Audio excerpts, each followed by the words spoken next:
In the previous video, we wrote this program to generate squares of numbers and then graph them, and we used a for loop to do it. There's actually a faster and easier way to do this. Let's take a look at what it is.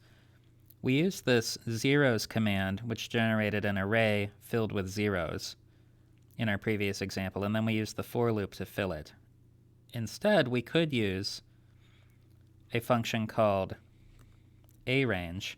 I could say x equals np for numpy dot arange of n, and this will give me, let's see what it gives me.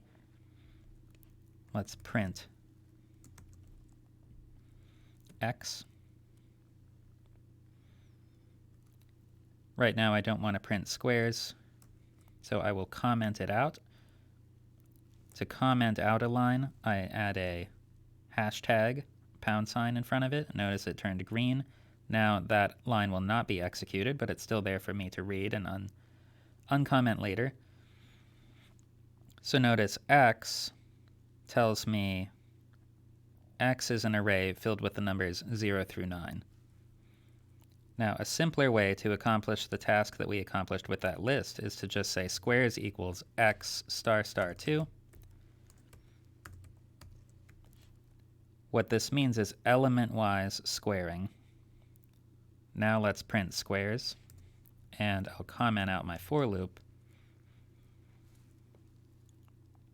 Hit the play button to execute, and I can see that where I printed x, I have the numbers 0 through 9, and where I printed squares, I have the squares of those numbers. So that's a quicker way to accomplish the same task. We don't need the for loop there.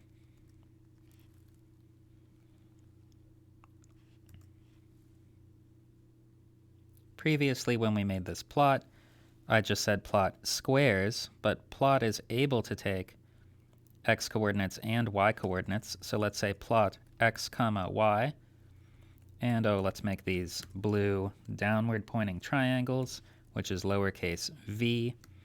Hit Shift Enter. Y is not defined. That's because I called it squares.